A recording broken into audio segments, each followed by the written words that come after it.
So back to this yet another black screen video. Again on this game, right? The Lain game specifically. I'm behind on uploading, but where this black screen video takes place is right after part 18. Right after we finished Site B with the last movie in that part, right? This is we'd already finished the Togo logs. We finished that last movie, right? And then we finished the remaining Lain logs on Site B, right? So this takes place at basically the conclusion of both Site A and Site B, at least when it comes to the story, as we know, from the end of that part, that there are more Togo logs that appeared, more Lain logs that appeared in Site A, along with there being more research tapes. So again, likely gonna go and deal with and take care of those, later on, right, in the future parts. But for the sake of this black screen and where we are, this is a post Site B black screen at the conclusion of this game. So again, with that, right, it's something to where the big thing with that is, again, I don't know how many more parts I'm gonna do. I don't want to go and do all the research things, right? I just see no real reason to. But again, at the very least, I will do the remaining Toko and Lain diary entries. So, but with that, again, and the fact I had already done 2 black screen videos on this game before. I did one a couple of few parts in, kind of comparing it to the show. I did one after Site A, going over what we saw in Site A and what we were looking at for Site B, or what I thought, because it's very different than what actually happened, what I thought would happen during Site B and where that would lead to. But again, now that's something to where now we're done with all that. This is going to be post Site B, and mostly kind of go over what I thought, how it was different, and then what questions we still have left, as we've pretty much covered everything else for Site A as well as the game compared to the show. So I don't really need to do that. But with that, I guess let me just get into it. So first things first, we should probably get this out of the way. Site B went in pretty much the exact opposite direction they thought it would be in, because Site A stayed fairly grounded, and again, the story seemed mostly cohesive, and that, again, it focused more on the development progression of Lain. The big thing at the end of Site A is we got the movie where Lain asked, who is she, and then who Toko is, right? That was kind of, and we know kind of a lot of unfortunate events happen at the end of Site A, which would kind of cause that, and, cause her to kind of go off right there. So again, nothing really, I guess, crazy about that. It's just something, again, it's just something that we saw and is expected from the end of again, that Site, right? But going to Site B, what I presumed would be that, okay, it would stay that way, and that, again, the end game would either be Lain killing herself, which, spoiler alert, ended up happening technically, right? Or that maybe she would recover, and that was the hope, right? Or that she would just learn to kind of live and deal with her condition. Again, and we talked about how Toko was kind of just, again, like how maybe if she were actually kind of, or Lain had a better therapist or counselor there, she could have, lived a normal life similar to the show. Seems the show seemed much more fated that Lain would end up that way, versus this would seem much more by chance. But again, the big thing there is that's what I thought would happen, right? What actually happened is it pretty much went in the direction that the show did. The crazy thing what started happening was when she started building her dad, upload her AI self, made like cloaking technology, and eventually upload Toko, right? And then killed herself after she had a conversation with her AI self, right? So very big, difference. And I hate this so much. In the very last Lain log, it brings up the Wired, right? Which I thought was just straight up not going to be a thing for this, but Again, I straight up thought it was not going to be a thing for the game, but of course, at the very last, since it was such a big thing for the show and seemingly had nothing or no context within the game's plot. But again, the big thing there being that, yeah, what that comes down to is, yeah, of course they had to bring it at the end, bud. So pretty much exact opposite direction, complete 180, right? And again, I because here's the thing, I've said this before. I prefer the game over the show, and part of the reason is again, it has that more comprehensive, cohesive, like coherent storyline, and it focuses much more on the development and progression of Lain as opposed to these very, kind of metaphysical, like bullshit, right? Like let's just put it that way. The game again kind of goes in the show's direction, but at least I feel like because we have all those modules, the counseling sessions, the diagnoses, all the diaries, right? The movies, like we get a lot more out of it, right? So again, it's something where it's like even though it didn't necessarily go in the direction that I thought and or wanted it to, or I guess continue staying in that direction, it still wasn't too bad. Based off that, right? There were some pretty wild moments, like what would you call it? Also, we like again, yeah, yeah, there were some pretty wild moments there in the movies, right? And then some of the diary entries were pretty wild too. So it's like, yeah, I mean, pretty fairly interesting there. So just wanted to say that, get that out of the way, because now we're gonna kind of move on to, I guess, unanswered questions, right, or kind of stuff from the game. I didn't do that from the show, right? Because for me, the big thing from the show and on that one black screen video, I talked about, the question is, what is Lain, right? Who is she? Was normal life possible? I didn't make an unanswered questions video because I feel like the entirety of the show itself is an unanswered question, right? But for this game, again, that's a lot more grounded and concrete and coherent and cohesive, right? We do have some of these. So, again, unanswered questions, right? Again, and excluding the one of what is Lain and was a normal life possible, because I feel like the answer to those in the game is fairly obvious. It's not like the show where it's a lot more, again, what would you call it? Or it's a lot more abstract, and ambiguous, right? And what's the term? Up to interpretation. The game, it's fairly, I feel like, fairly concrete. Like I have a fairly good understanding of who she is in the game, and that yes, a normal life was possible if she actually had a better therapist and counselor. So there's that. But as for unanswered questions, we can get into that. So the first unanswered question I feel like is, did Lain kill Professor Takashima or whatever his name is? All we really know surrounding his all we really know surrounding his death is that, again, that he hung himself. But I mean, look at Omori, right? We know that's possible stage.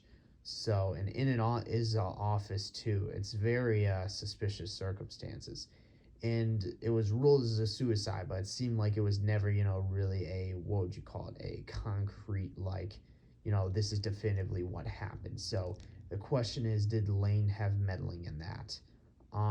The issue with that is that it takes place within Site A, like that, event particularly, like about midway through Site A.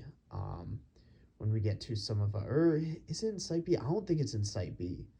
I think that takes place in Site A, but I could be wrong. But the question, I guess, kind of the issue that I have with kind of saying that she was behind it, because that was what Toko implied, but also by that point she was losing her mind, is that it seemingly takes place too early in the story to cough it up to Lain. Like, if it took place later on, then I would understand. But again, it seemingly takes place like fairly early on, or at least early enough to where you wouldn't necessarily like cough it up to Lain, right? I wouldn't say definitively, I think it's definitely a possibility, but I think it's just too early on to say like, oh yeah, she for sure did it and this was her motive.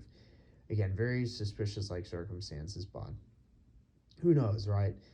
And then again, that's probably a big one, and the one that I remember being mentioned is, but again, the answer is kind of who knows. So, but beyond that, right? Again, some other questions, right? I guess other questions regarding, Toko, right? I guess kind of what was going on with Takeshi and Yoshida, because those are the other two people that she consistently mentions, as well as her friends. But she doesn't really bring them up ever again, right?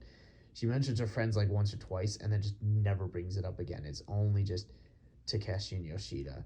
I think the big thing is that I think again, it's definitely something with her because it definitely wasn't a mutual thing between her and Takeshi, right? Like he literally seemingly married someone else. Like people are spreading rumors, but I don't feel like they would make that up or like make that a part of the game's dialogue unless it were actually true. So I do believe that that's true. And it's like from what the vibes we kind of got, but from uh Togo was again that it was very much one sided, but which is also weird because we know they slept together at some point. So it's like I guess maybe he's just not faithful, but that's also like very early on in the story, and we know that years pass from the beginning to the end. So again, it's something to where it's like, yeah, I don't think her and Takeshi were ever really a thing. And then I guess for Yoshi again, because she kind of turned towards him, right? Um, like even before freaking the whole Takeshi thing was called off, but I think the big thing with that is that he was kind of using her first experiments, right, regarding the RMI. Like I think the big thing was that again obviously like she kind of and it apparently we learned right after reading some of her earlier logs is that this is like a repeat offense.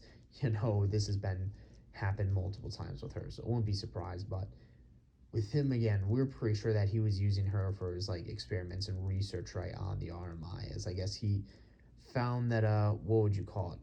That he was a suitable or that she was a suitable candidate there. So I think that like there was never really anything between her and either of those two. I don't think it was just again given this from her perspective. Again, I just feel like probably just her being delusional. Let's put it that way, especially since it's a repeat offense. So we're getting that out of the way regarding her, right? So and then also again, did the question I guess is did she genuinely believe that something was wrong with Lain and that she was just trying to cover it up? Or was she just completely clueless the whole time until the end? Because for most of Site A and even Site B, she tries to convince herself as well as the people who she's writing the diagnoses to that, again, that there's nothing wrong with Lain, right? And that she's perfectly fine. And only in the end, once she finds a discrepancy between, what was her face? God, I don't remember. It's or is it or it's Midoka and like, so, God, what was the other? Like it was Lane's other friend's name. I hate how I can't remember it, but yeah, God, I hate how I can't remember the name of her other friend there because I'm gonna talk about her later on. Yeah, it's Minako and then someone else. Minako and is like Midori or something. I fucking Christ, I hate this. Um, yeah, I hate how I can't. But the discrepancy between the names of the two of Lane's friends, right? And then she like does complete 180 and says, "Oh yeah, this client is messed up." And it's like, okay, I mean, like I honestly, I have to say, I think she was just covering up the whole time, and she didn't realize the true extent of it. Because there's no way you just like weren't aware that like she didn't even seem to be aware of Lane's home life and like other like things involved. So I can't bring myself to kind of like believe that she was genuinely like clueless the whole time. I think she was somewhat aware, was still covering up because she wanted to change clients, wanted folks more on her paper, didn't want to deal with Lane. And then only when she kind of realized the true extent of like, you know, uh, what Lane was doing right did she try to, but by that point it's too late. So like I just refuse to believe she's that like incompetent, right, as someone with like a doctorate. So that's kind of that, and I guess that really brings that's mostly just the unanswered questions regarding Toko, right? Obviously, there are a lot more regarding Lane, so I think some big ones, right? I guess one of the big ones is it was her other friend real, right? Because she had Toko or freaking Kyoko Tomo, right? And then, God, what was the art? Like Minako, and then but there was the other friend's name that again, there was a discrepancy, right? So it was like Misoko or something. I don't know. But did she actually exist? I mean, she seemingly got mail and like calls from her, but again, it was also something where she seemingly they never like specifically like interacted with each other. Again, it's weird. And that friend also immediately, again, kind of became a thing after she had a falling out with Kyoko, which we know exists because she talks to what would you call it, Toko. So again, the big thing and kind of problem there is honestly, I my best guess and what I'd say, is the case is that she doesn't exist, and at some point she associates her with Mr. Rabbit, who is this kind of anonymous online source who we originally thought was Tomo, but could just be someone completely different. Again, that's I'd be willing to gander that she doesn't, but who knows, right? I don't. That'd be my most likely because I don't even remember the name. But because beyond that, again, and speaking of Mr. Rabbit, like who is Mr. Rabbit? Was he originally thought he was Tomo, then her other friend that she made up, imaginary, but maybe her dad. I don't know. It could be a combination of things. But that's kind of, the big one regarding Lain is who is this like Mr. Rabbit guy? I don't want to say like he's like the god of the wired, which we see in the fucking show. That wouldn't really make sense. But definitely seems to be like some real like tangible person that is semi involved with like Lain and what she's doing. So, and that would be the person she'd be conversing regarding again, all of the advice on kind of what she's been doing. Seems kind of willing to like answer and not, oppose to anything she's doing. So again, we're there. Maybe it's her dad. Who knows, right? I don't know, but there's that, right? Yeah, just who really knows? That's the one that I don't really have an answer for. The rest I kind of have feelings towards, but this one I genuinely have no idea. So, and speaking of Togo, I guess a question that pops up is what happened regarding like Lane's like because we know Lain cracks the lab's website in databanks at some point, but again there seems to be just massive discrepancies regarding like Lane's files compared to everyone's else. We know Toko had been keeping logs. We know that what would you call it or that hasn't been really keeping history online. We know that Lain was her first client, so even if she got more, still like I guess different there, and then obviously just Lain herself. So who knows what's up with that? It's not really as big of a deal or thing that I want to bring up and or mention. So it's like again the big thing there is I don't really have any strong feelings on that either way. So we can move on. I guess a big question, sort of unanswered question, is like what happened and what's up with like Lane's parents, because for the majority of Site A they seem to be like really great parents, and in a completely functioning relationship, family like unit there. The one difference we knew was that Lain doesn't have a sister in this, but then it's like kind of out of nowhere at the end of Site A they get into like fights, like divorce. Lane's dad just dips, right, and Lane's mother turns into like a deadbeat, and this is all like just seemingly out of nowhere. And again, Lain blames herself for it. It may be over Lain and her counseling and her schooling, right? But it's something where it really just came out of nowhere. So versus like again, kind of the show, what stuff can be coughed up to regarding her parents is that they may not actually be her parents. Like you can kind of always cough it up to that. But for this, it feels like they're definitely no like her parents, right? They're like her genuine parents, like organic, biological. So I don't know, what's up with that, but it's something where it's like again, it seems like the big thing there is that it's like and what that comes down to is that I don't know. It seems like she should have gone with it because it's also weird because she doesn't even speak to him. I mean, that's why she builds the whole new dad, but like he just goes like MIA, and her mother eventually disappears too, which is like weird, or like gets arrested again. Just I don't that I feel like the big two like kind of holes or gaps in like knowledge or things we don't really have understanding of are Lane's family situation, kind of what's going on behind the scenes there, along with okay, the whole Professor Takashima thing and kind of the nature of like Lane's like data, right? Those are like the two areas I feel like we just it's like, who knows? I mean, but I feel like most other things, like, and the other unanswered questions can be like, you know, reason towards. It's not like the show where it's all just completely incoherent, right? You know, it's like, okay, I have a general idea what's going on. So, and there's still more we have to go over, right? There are the other Lain and then the Artogo logs, right? Which may give some answers, but also the research tapes, which I doubt I'll go through. But, you know, who knows there, right? It's like, I don't, I feel like I feel like, yeah, I feel like I kind of went over all the unanswered questions, and with that, I don't really have much more for this. Spend 20 minutes. You know, I already discussed everything else I wanted to in the other videos, so that's not really gonna say anything else. But with that, I don't have anything else for this one. So yeah, that's it for this one. See you in the next one.